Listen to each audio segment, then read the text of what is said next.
Baik, puji Tuhan. Haleluya. Haleluya. Haleluya. Haleluya. Tuhan memberkati kita semua. Hari ini saudaraku yang kekasih dalam nama Tuhan, kita bersyukur ada di rumah Tuhan. Dan ini kali yang kedua apa tiga saya ada di depan saudara, dan saya pikir saudara sudah kenal ya.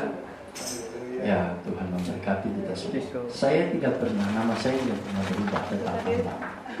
Ya. Ada yang masih ingat beberapa waktu lalu saya menyampaikan firman di mana?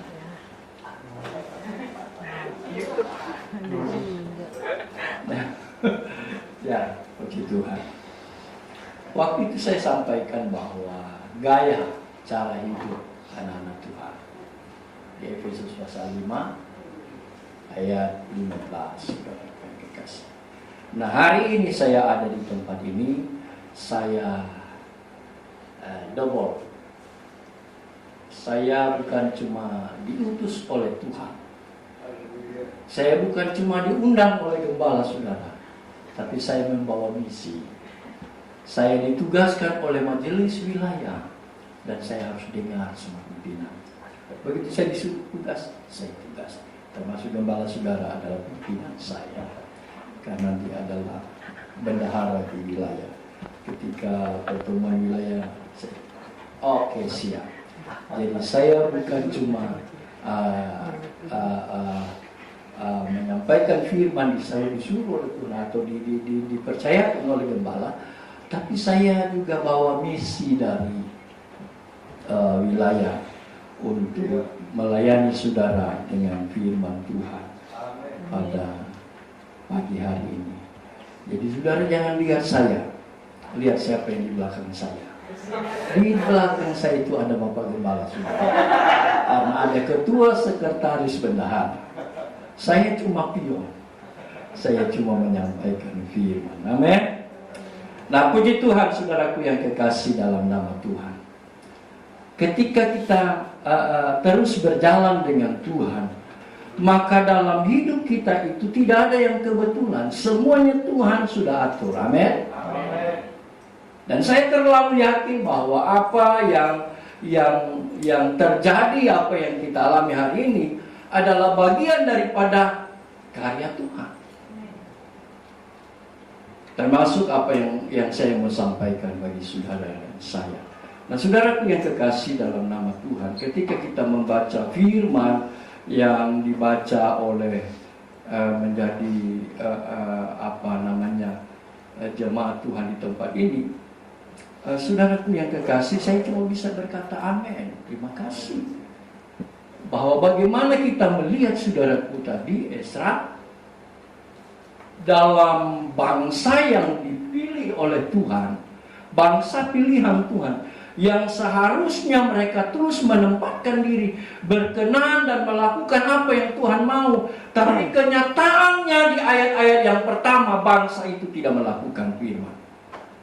Mereka jauh dari Tuhan. Bahkan mereka melakukan kekejian di mata Tuhan. Tapi puji Tuhan, Ezra dia berusaha dalam situasi keadaan yang seperti itu, lingkungannya tidak mendukung, tapi dia menempatkan dirinya terus melakukan apa yang Tuhan mau. Saudara, ini juga yang Tuhan mau dalam hidup saya dan saudara. Saya rindu mau mengawali firman dengan membuka satu firman Tuhan, membuka Alkitab. Mari kita buka dalam perjanjian baru dalam kitab Efesus, saudaraku.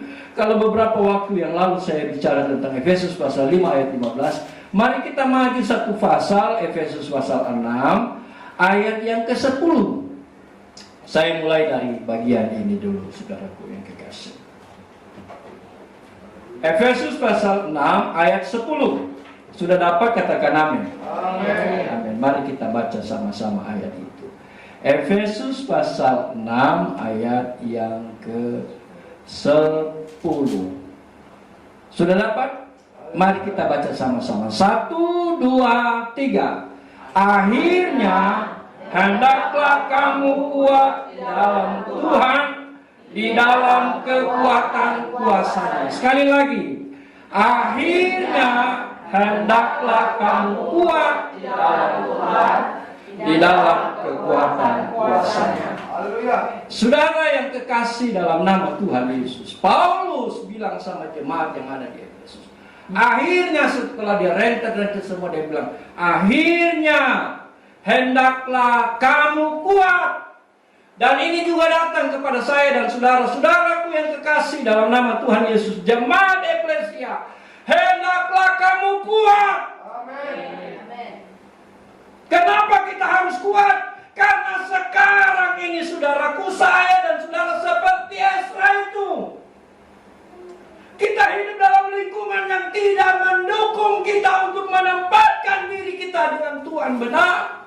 Justru saudaraku, iblis main begitu rupa membawa hidup saya tidak lagi melakukan firman. Beberapa waktu lalu saya dapat WA di grup angkatan kami di BJ angkatan 39. Lalu dia begini, saudara, akan kemana dunia ini? Dia berjudul begitu. Satu, dia bilang begini, saudara, Amerika Serikat telah menegaskan bahwa negara di dunia untuk menjalin hubungan baik dan dengan kekuatan besar harus menerima pernikahan sesama jenis, perempuan dengan perempuan atau laki-laki dengan laki-laki. Dan saat ini ada 34 negara melegalkan pernikahan sejenis. Itu satu. Dua, Jerman baru saja menandatangani undang-undang yang menyatakan bahwa tidak ada lagi insest atau larangan antara, yaitu kakak dan adik boleh menikah, ibu dan anak laki-laki, ayah dan anak perempuan, dan lain-lain dan seterusnya boleh.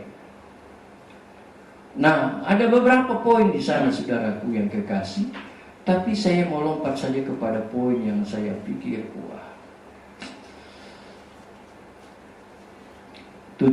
Akhirnya Amerika Serikat mengizinkan gereja setan dibuka untuk umum. Saudara-saudara yang kekasih, akhirnya sudah dekat kedatangan Tuhan.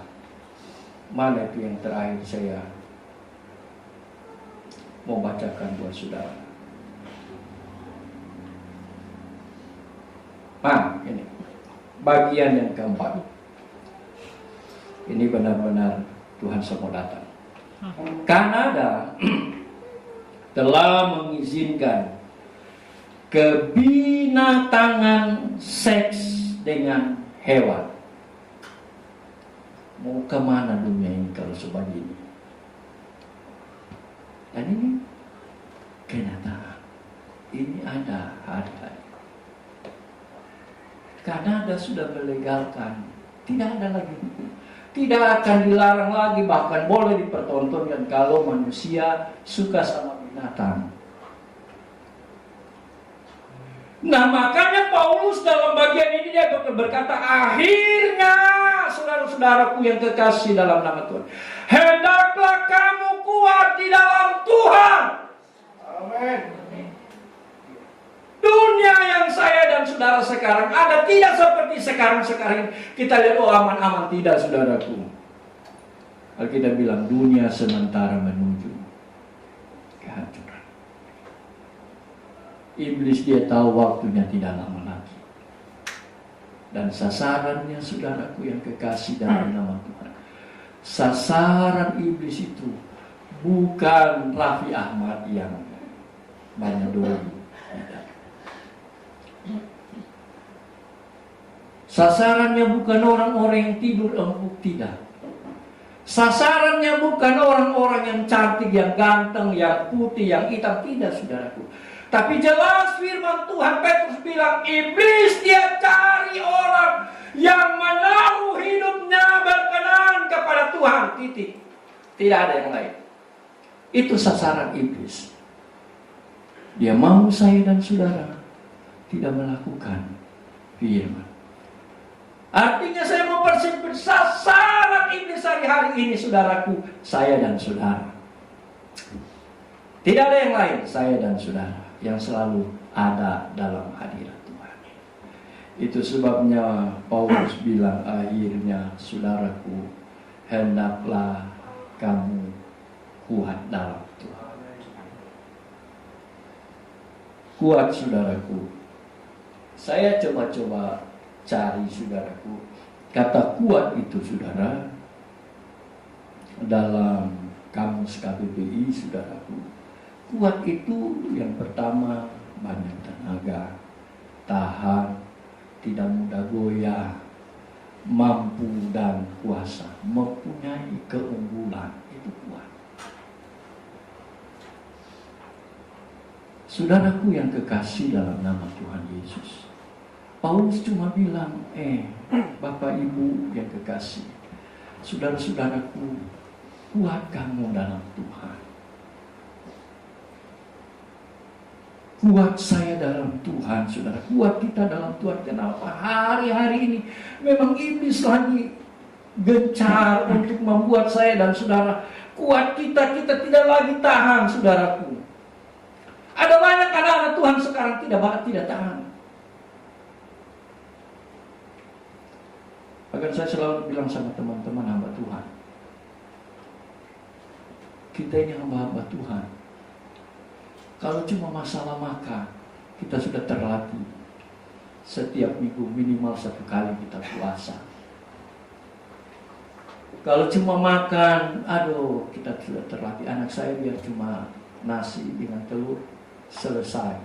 Apalagi papanya. Tapi kadang-kala, saudara, saya bilang sama teman-teman, kalau kami sharing lagi di sini, kadang-kala kalau orang semulai naik motor, kalau semulai naik oto, kalau semulai dompet isi banyak, sudah kuat itu. Kalau masih naik oto, ya masih dapat paling kuat. Tapi kalau dompet semulai tebal, di situ kadang-kala, ini saya tidak bicara jemaat, saya bicara kami. Kadang-kala gembala kuat. Kalau sebanyak doi, semulai bayar sana, semulai bilang pak teman,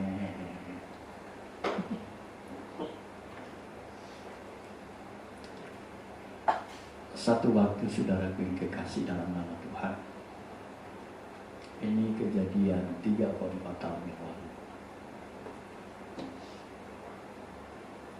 Saya berkunjung. Saya tidak diundang, tapi saya berkunjung karena kebutuhan dalam pelayanan. Lalu saya menghubungi teman yang ada di Batam. Nah, ada beberapa teman yang pelayanan mereka sudah diberkati oleh Tuhan. Lalu salah satunya saya hubungi. Kita mau ke sana ya, kita ini ada pergumulan. Dia pikir saya orang Nado bilang bagus sih, karena teman seangkatan ya. Datang juga, gampang kok kalau cuma di sini. Tempat pelayanan pas persis cuma 5 menit dari bandara. Oh ya, kalau begitu, saya langsung beli tiket. Saya begitu sudah dapat tiket, saya telepon dia. Jam begini kita mau serius kan ada? Kita serius ini. Kita mesti cerita pamannya.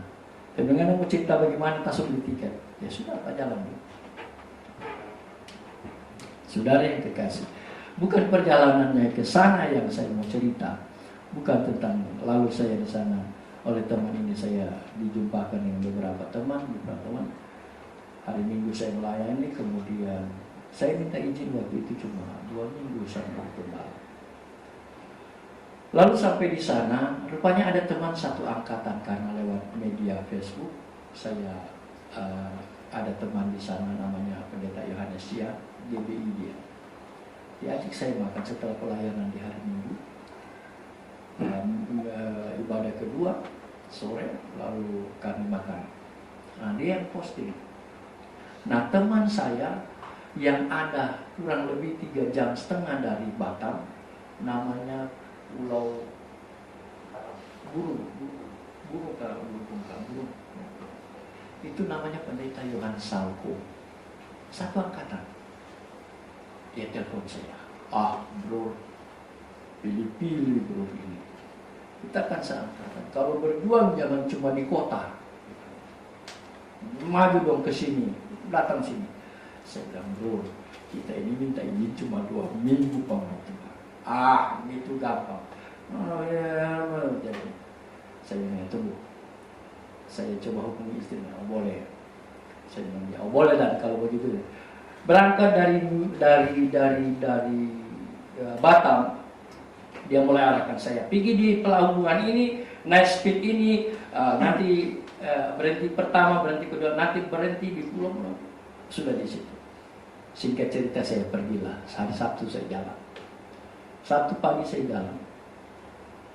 Agak siang itu sudah mau menjelang sore saya sampai di pulau itu. Lalu dia jemput, saya telepon dia jemput. Saya telepon dia baca dari pastor. Tunggu, nanti saya tidak lama. 5 menit dia jemput. Itu pulau saudaraku, pulau kaya karena di sekitar pulau itu semua pusat dagangnya di situ. Motor waktu itu saya belum lihat di Jakarta itu motor seperti NMAX itu yang modelnya. Saya sudah lihat di sana karena gembala itu pakai yang begitu. Nah, saudaraku, semua ramai itu, kalau ramai saya di bawah itu. Tapi tidak ada mobil, cuma ada mobil ambulans sama mobil patroli. Lainnya motor semua. Saya dibawa. Waktu dibawa, dia tidak bawa saya ke pastori, tapi dia bawa saya ke hotel. Lalu dia bawa saya di hotel, dikasih menginap. Saya bilang begini, bro, kayak pernah kasih kita di hotel. Sudah 20 sekian tahun kita berpisah. Dia bilang, aduh bro, padahal di hati saya, aduh puji Tuhan, jangan-jangan apa-apa. Tapi ya namanya teman ya pura-pura sedikit lah. Bro, kenapa bawa di hotel kita? Sudah, bro. Di pastori itu dia pakai ruko 2. Di pastori itu ada pengerjaan 2 cewek, jadi kamarnya tidak cukup. Sudah. Pokoknya bro di sini saja. Mau makan, mau minum apa, minta aja. Yang di bawah itu kan Cina. Semua makan. Saya sudah pesan, pokoknya minta. Oke. Memang saya hajar betul. Bukan masalah ini nanti di hotel, bukan masalah makanan. Saudara dia mulai jelaskan, nanti besok jam 7 saya datang jemput karena kita ibadah di situ. Kemudian siangnya kita nyebrang ke pulau, ada cabang di sana. Sorenya kita kembali di sini, pelayanan di sini. Oke, siap. Saudaraku, malam saya mulai jalan-jalan sore di sekitar hotel itu, lalu malam saya mulai istirahat. Saya tahu persiapan, saya mulai baca-baca. Tunggu-tunggu ngantuk saudaraku. Sudah telepon istrinya, mau baca-baca film. Tapi sebentar, kurang lebih jam 9 sekian lah, tiba-tiba pintu kamar saya ditutup. Waktu ditutup, saya pikir itu teman. Saya kan di hotel itu kan ada lobby. Saya lihat, yang datang. Jujur saya mau bilang itu lebih cantik yang ada di rumah. Itu saya, waduh, ini barang-barang. Saya pikir ada apa, saya buka, lalu dia menanyakan, Bapak, susah lah buka pintu kita ini. Daging saya saudaraku, jarang-jarang begini. Itu daging saya saudaraku, manusia daging saya. Tapi saya tahu Tuhan, saya ada di pulau ini, Tuhan suruh saya melayani. Saya cuma berpaling sebentar. Saya apa yang saya mau bilang ini? Akhirnya saya balik. Mbak, maaf Mbak, malam ini saya tidak membutuhkan itu. Saya butuh istirahat. Jadi mohon maaf. Ya puji Tuhan, dia mengerti, lalu dia pamit. Saya tutup pintu. Saya telepon istri saya dengan banyak berdoa. Bukan kita yang berdoa, Nana yang berdoa. Saudara yang kekasih dalam nama Tuhan, itu yang kita alami hari-hari. Kita tidak bisa menghindar. Makanya Paulus berpesan, hendaklah kamu kuat di dalam Tuhan. Bukan cuma di dalam Tuhan, saudaraku, kita kuat. Kalau cuma saya orang Kristen, saya hamba Tuhan, saya pelayan Tuhan, cuma modal pelayan Tuhan, saya mau menyampaikan firman, waktu itu saya akan layani dia, saudara. Tadi untuk Paulus bilang begini, saudaraku yang kekasih. Di dalam kekuatan kuasanya. Ini yang plus bagi saya dan saudara, bagi hamba-hamba Tuhan, bagi pelayan Tuhan. Kuasa itu penting bagi saya dan saudara hari-hari ini. Kalau tidak, kita akan menyerah dengan apa yang iblis sementara sodorkan. Kuasa inilah yang membuat saya akan kuat. Saya dan saudara kuat. Kenapa? Kuasa ini menjadi jaminan buat saya dan saudara, buat gereja Tuhan. Gereja tanpa kuasa Tuhan tertinggal, kata firman. Makanya Yesus bilang begini, saudara. Mari lihat dalam Injil Yohanes.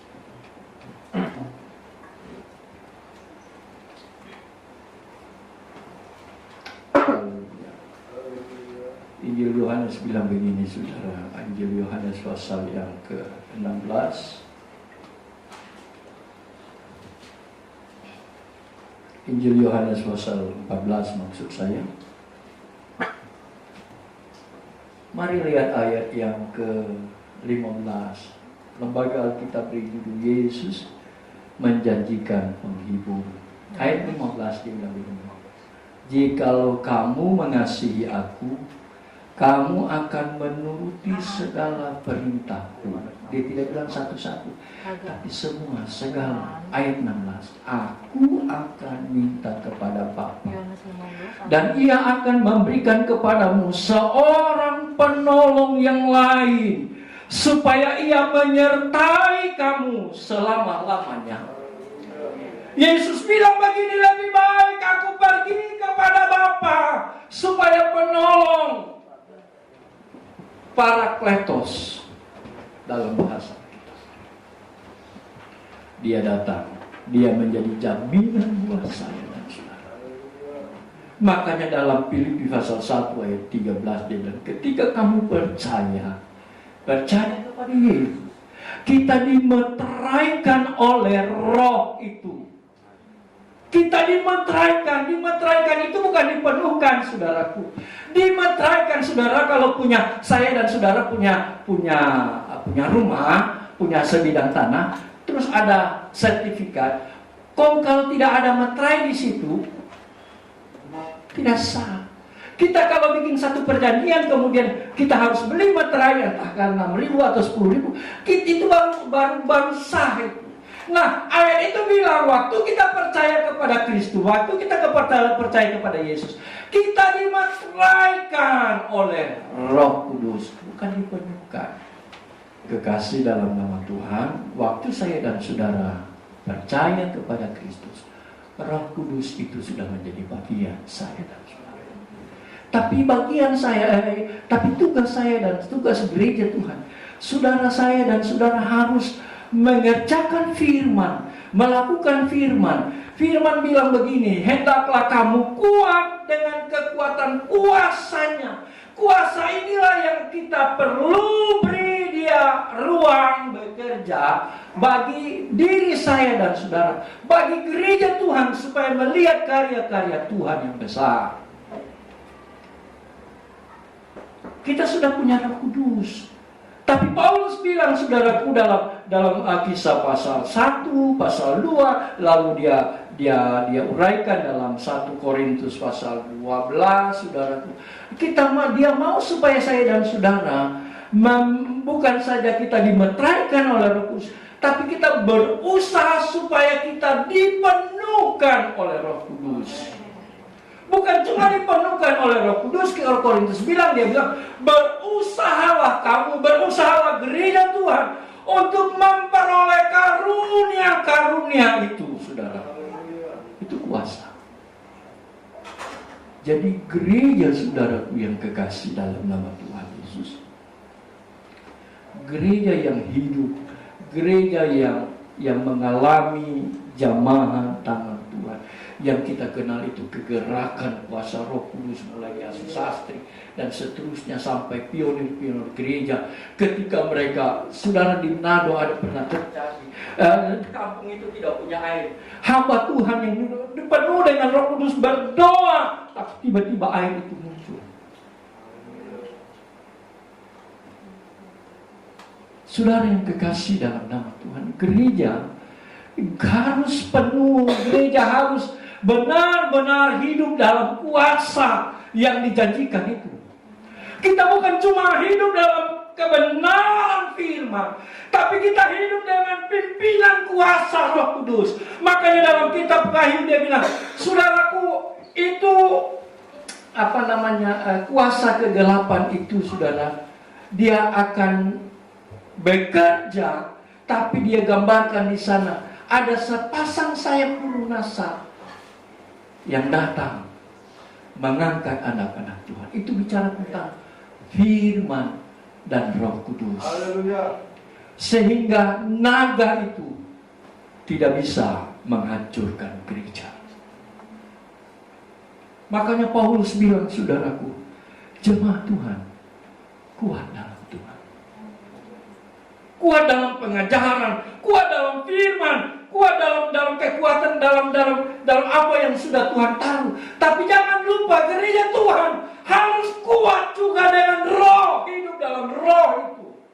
Kenapa? Roh itulah yang akan membawa saya dan saudara melihat perkara-perkara besar.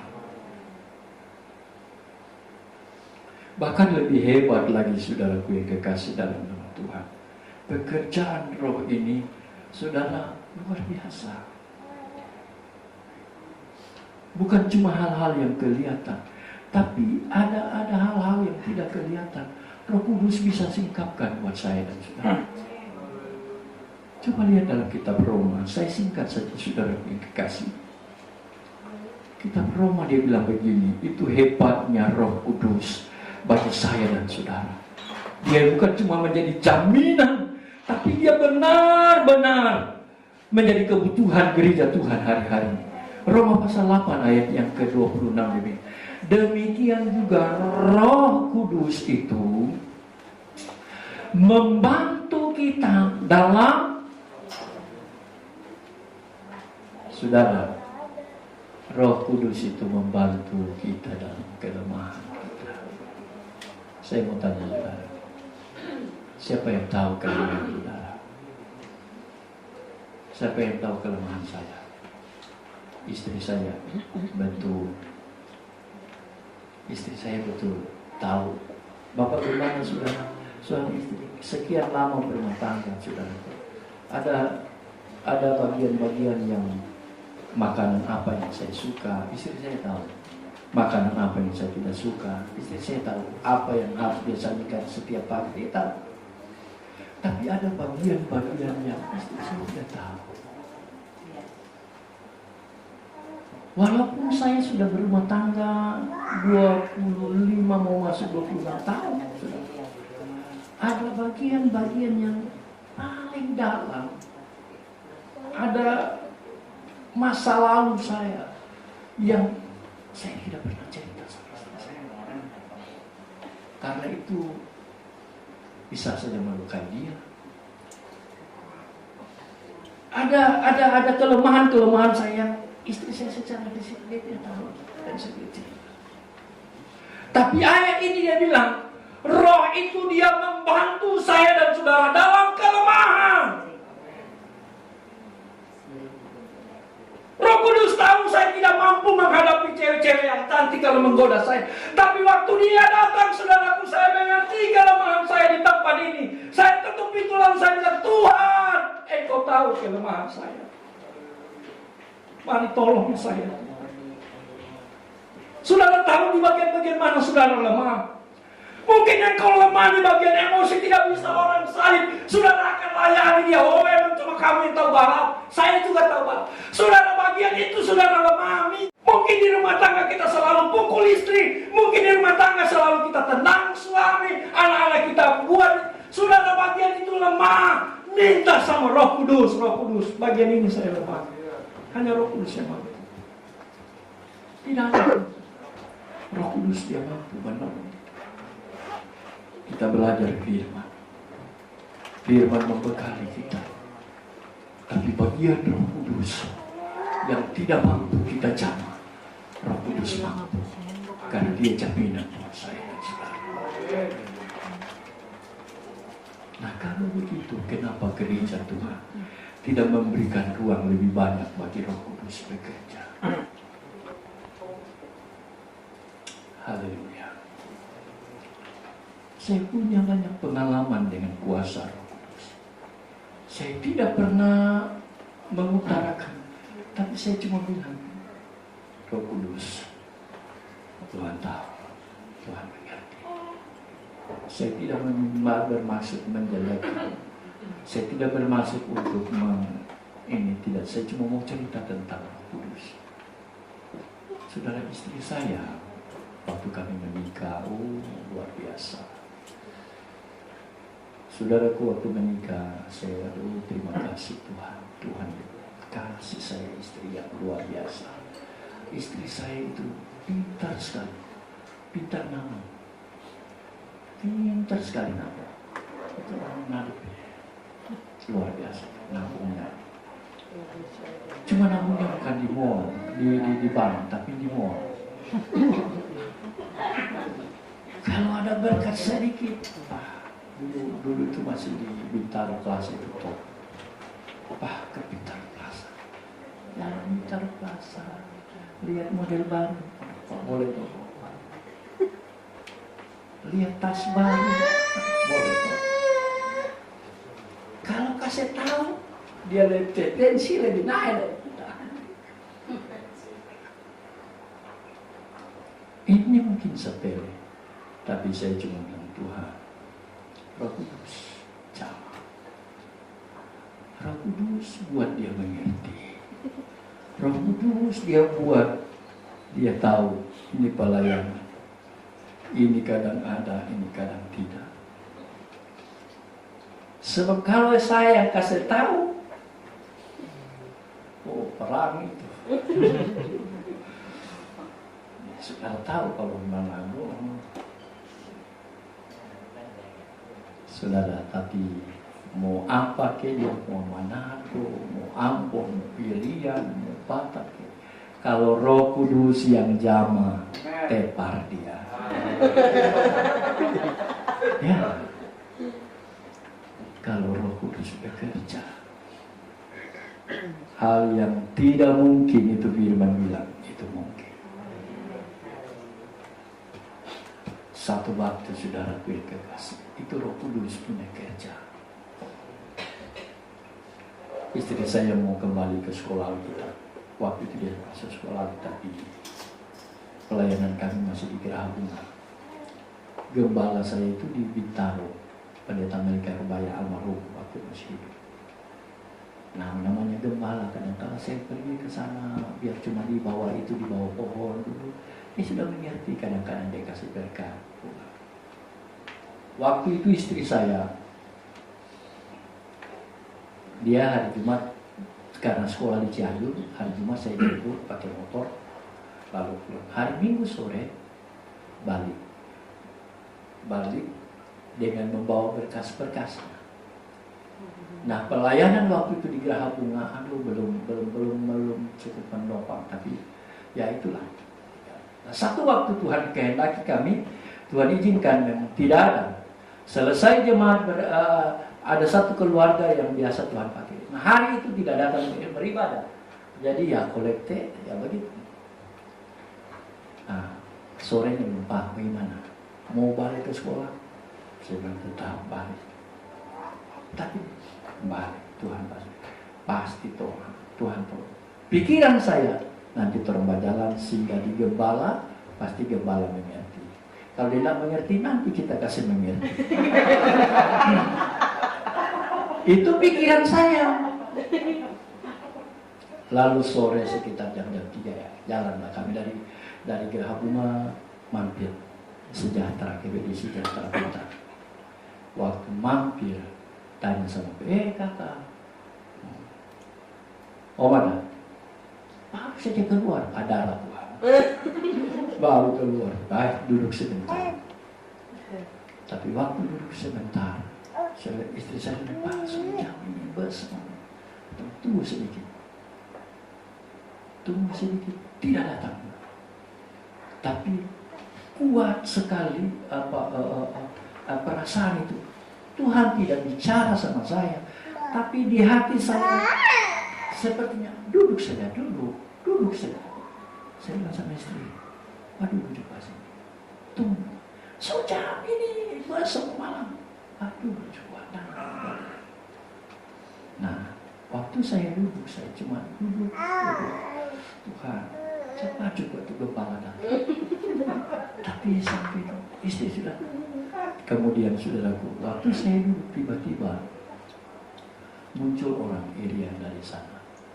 Saya kenal dia, sudah lama tidak pernah jumpa. Om Bambang, Pak Cik, kau datang. Om Bambang, dicari-cari Om Bambang, tidak sudah lama tidak. Ada yang bilang, mana Om Bambang punya nomor telepon? Tidak pernah. Dia sudah dicari lama. Saya kasih singkatin sekali, lalu dia telepon. Rupanya dia kasih tahu nomor saya kepada orang yang cari itu. Tiba-tiba telepon saya bunyi. Om Bambang di mana? Saya bilang, saya ada di gereja. Aduh Om Bambang, sudah lama saya cari-cari Om Bambang punya nomor. Tidak ada ketemu. Nah terus Om Bambang, 5 menit lagi Om Bambang jalan nih. 5 menit lagi Om Bambang jalan, saya tunggu di depan Plaza Bintaro. Oh ya puji Tuhan, saya sudah tahu. Tuhan terima kasih ini Tuhan. Saudara yang kekasih dalam nama Tuhan, 5 menit kemudian saya bilang istri, naik di motor, tolong jalan. Waktu saya jalan, betul saudaraku, sudah sampai di muka Plaza. Itu orangnya. Saya bilang, sudah Tuhan, terima kasih. Om parkir sudah mau motor, parkir. Saya parkir motor, dia bawa saya ke dalam Plaza. Masuk di Hero, dia suruh ambil semua, ambil beras, pokoknya ambil semua. Dia kasih ekor, setelah dia belanja semua proses ini. Ini ada titipan dari Papa. Dia punya Papa itu dulu pernah sekolah stan di Bintaro. Nah, saya dulu sempat dengan beliau dengan papanya ini. Dengan Papa sudah ini Papa punya titipan. Dia kasih envelope itu saudara kekasih. Itu envelope sampai Ibu Gembala tamat, belum selesai duit. Saudara yang kekasih dalam nama Tuhan, kita hidup kita jangan cuma hidup dengan firman, tapi mari kita mengandalkan kuasa yang Tuhan sudah janjikan bagi saya. Maka gereja Tuhan akan alami hal-hal yang hebat, yang luar biasa. Bukan cuma itu bagian-bagian yang kita anggap kita tidak mampu. Roh Kudus mampu cover kita di situ, saudara. Sehingga dimanapun kita, kapanpun kita bisa datang sama Tuhan. Tuhan, terima kasih. Tuhan baik.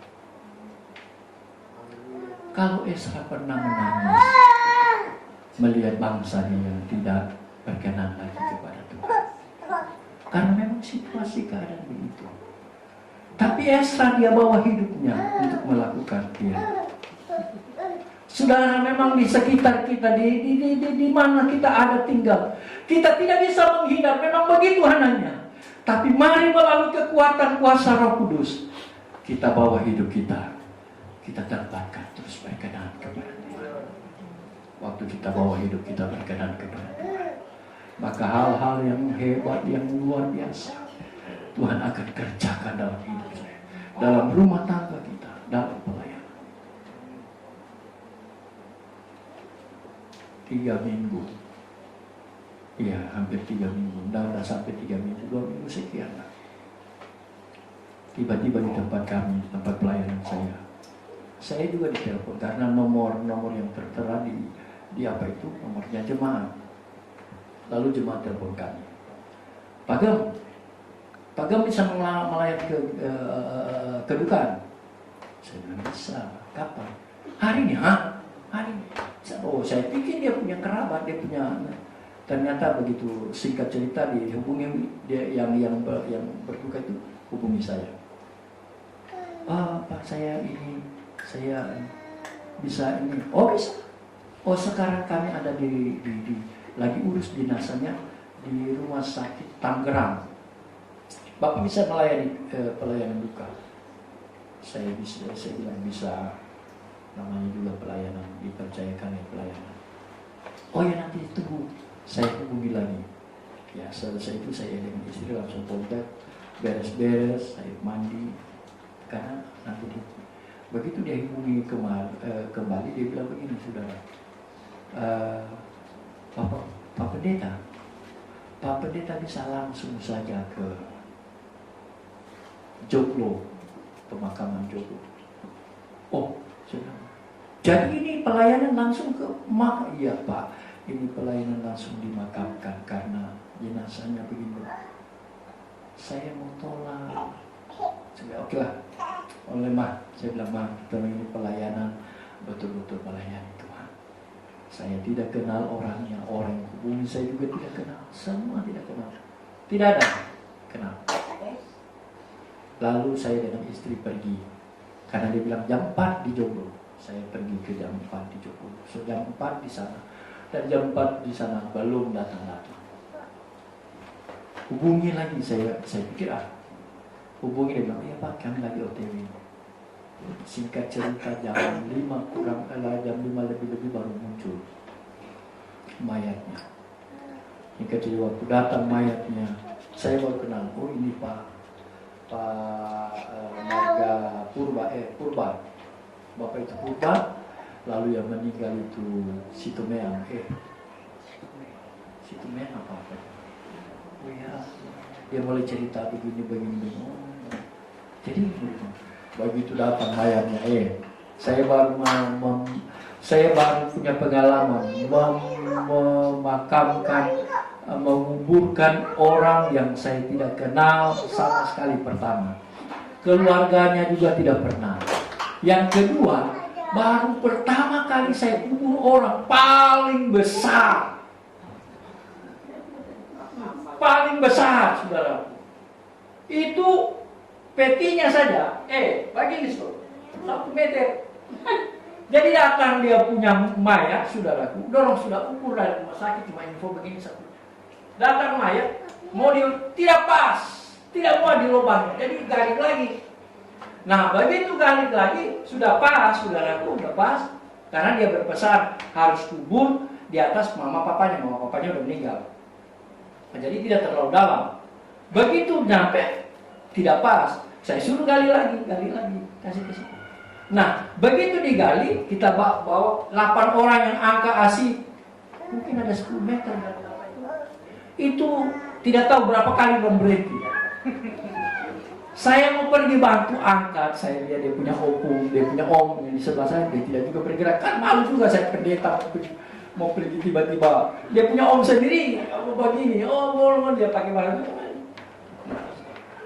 Begitu tahan di pinggir di atas, kan biasa kita taruh rak, lalu kita mau bikin acara.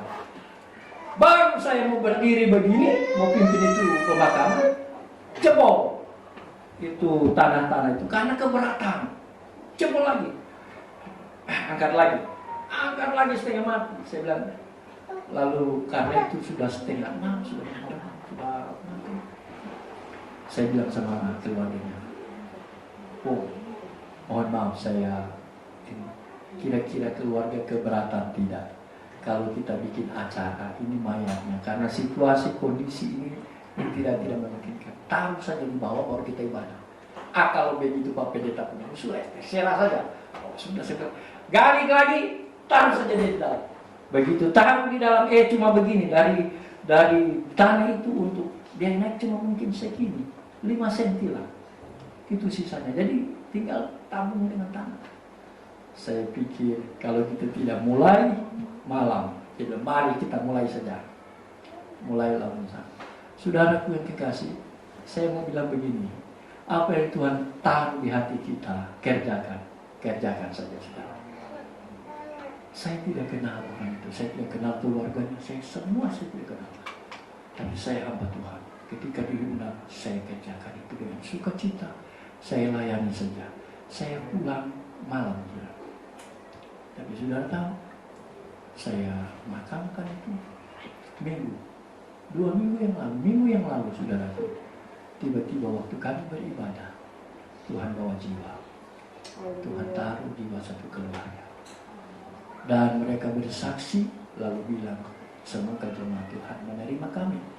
Saudara, saya masih antara ya dan tidak. Saya cuma bilang sama istri, kalau minggu depan hari ini, kalau minggu depan orang datang lagi, berarti itu jiwa Tuhan membawa di sini dan bertumbuh bersama-sama dengan kita. Sementara saya iringi pemimpin pujian, memimpin penyembahan, tiba-tiba saya dengar ada kerasan busuk di jemaat. Saya buka mata, saya, Tuhan, itu jiwa datang. Saya cuma bilang, Tuhan tidak pernah salah. Tuhan bawa jiwa itu untuk bertumbuh, Tuhan.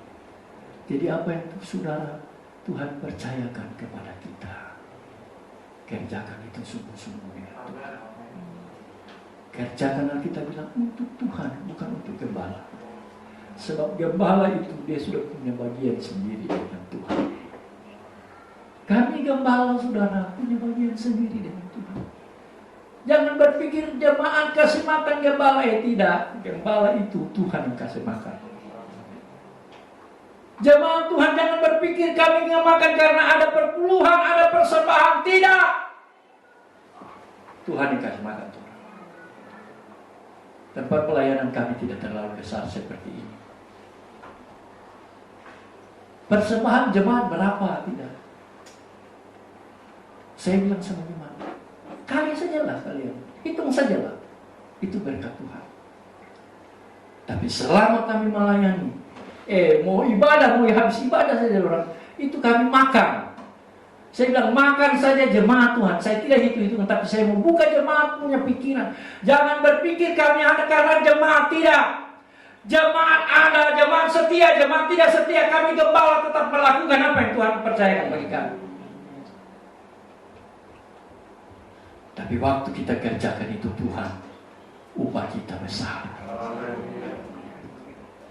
Jemaat bawa perpuluhan, puji Tuhan. Itu bagianmu melakukan kehendak Tuhan. Dan bukan berarti di situ kami hendak, saudara. Saya cuma bilang begini, jadilah pelaku firman. Bodoh amat dengan apa sekarang yang ada di YouTube sekarang. Oh, Tuhan zaman dulunya, terserah kalau mau bilang apa. Tapi ketaatan kita dengan Tuhan, lakukan itu. Amin. Maka upah kita besar, misalnya. Saya cuma bawa jemaat Tuhan untuk melakukan firman. Lakukan firman, lakukan apa yang Tuhan percayakan. Lakukan itu dengan setia. Kuat terus dengan apa yang Tuhan percayakan. Maka saya terlalu yakin, apalagi kalau hidup kita dipimpin, dituntun Roh Kudus, indah dan luar biasa. Jangankan persembahan, apa saja yang Tuhan minta, sama dengan Abraham. Saudara nonton itu filmnya apa, His Son. Sudah nonton itu? Bagus nonton itu, sudah. Sudah pikir ketaatannya Abraham, yang dia dialog dengan waktu dia dengan siapa istrinya, Sarah berdialog. Dia bilang, oh Tuhan, setiap hari kenapa Tuhan, saya berdoa, saya tinggalkan keluarga saya ini, saya hidup dengan Tuhan. Kenapa Tuhan tidak dengar doa saya? Kok si Hagar itu secepat kilat Tuhan jawab. Saya waktu nonton saya itu juga. Lalu apa yang Abraham bilang? Dia cuma bilang, sampai sekarang juga saya tidak pernah mengerti. Untuk apa Tuhan bawa sampai sekarang juga saya tidak mengerti. Apalagi waktu dia bawa Ishak ke Gunung Moria, tiba-tiba Ishak bilang, ini Pak, semua sudah ada. Sekarang apa yang Tuhan mau? Sampai Abraham bilang begini juga. sampai detik sekarang juga saya tidak tahu apa yang Tuhan mau buat. Tuhan cuma bilang persembahkan.